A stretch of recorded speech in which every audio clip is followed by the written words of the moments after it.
Porunca a 6-a. Să nu comiți adulter. Faptul că există o altă poruncă ce sună astfel, să nu poftești femeia aproapelui tău, arată cât de puțin se referă cea de-a 6-a poruncă la ceea ce hotărăște legea pământească în legătură cu aceasta. Să nu comiți adulter se poate de asemenea citi să nu distrugi pacea unei căsnicii. Prin pace se înțelege bineînțeles și armonie. Aceasta stabilește în același timp cum ar trebui de fapt să fie o căsnicie. Căci acolo unde nu există nimic de distrus sau de tulburat, porunca, care nu se orientează după interpretări și reguli pământești, ci după voința divină, nu are nicio valabilitate. Deci, o căsnicie există numai acolo unde domnesc armonia și pacea, ca ceva de la sine înțeles.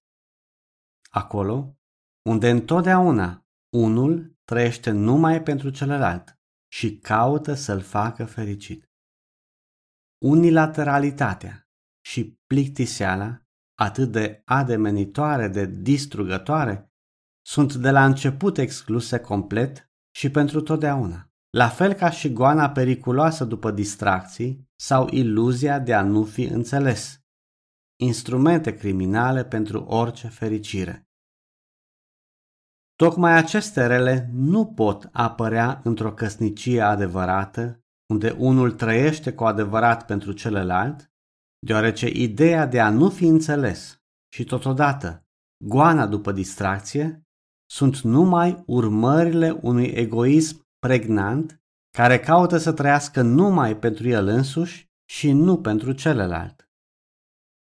Unde există însă adevărata iubire sufletească, renunțarea reciprocă, bucuroasă la sine, este ceva cu totul firesc și în acest fel orice dezavantajare a vreuneia dintre părți este absolut imposibilă, cu condiția să nu existe o diferență prea mare în ce privește gradul de educație al celor care se unesc.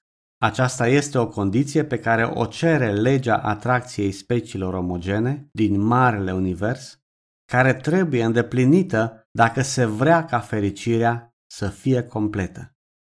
Însă acolo unde nu se găsește nici pacea, nici armonia, căsătoria nu merită să fie numită căsătorie, căci atunci ea nici nu este așa ceva, ci numai o conviețuire pământească care nu are ca atare nicio valoare în fața lui Dumnezeu și prin urmare nici nu poate aduce acea binecuvântare care este cerută într-o căsătorie adevărată.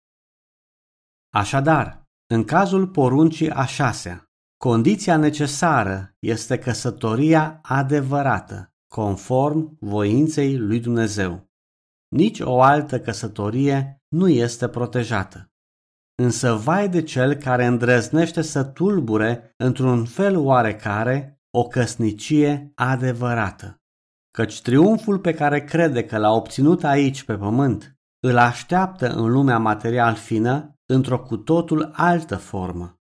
Îngrozit, ar vrea să fugă atunci când trebuie să pășească în împărăția unde îl așteaptă urmările faptelor sale. Este un adulter cu efect vast chiar și acolo unde se face încercarea de a separa doi oameni care sufletește se iubesc cu adevărat, așa cum fac adesea părinții atunci când nu le este pe plac o situație pământească sau alta.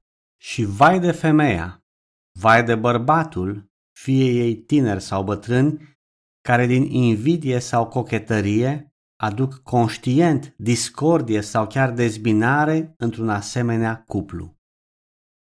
Iubirea pură între doi oameni ar trebui să fie sfântă în fața fiecăruia, să inspire venerație și respect, însă nu poftă, căci ea stă sub protecția voinței lui Dumnezeu.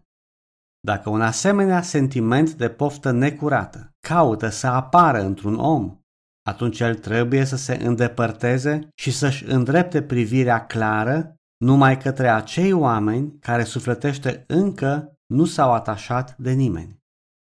dacă el caută cu seriozitate și răbdare, va găsi de asemenea neapărat un om care îi se potrivește în felul voit de Dumnezeu, cu care va fi și el fericit, fără a se împovăra mai întâi cu o vină care nu poate niciodată să aducă și să asigure fericirea. Marea greșeală a acestor oameni este adesea simplul fapt că se străduiesc să cedeze unei presiuni a sentimentului, care la început este întotdeauna slab, îl țin cu forța în ei, îl hrănesc cu fantezie artificială, până când, devenind puternic, îi domină și, chinuindu-i, îi împinge în același timp la păcat.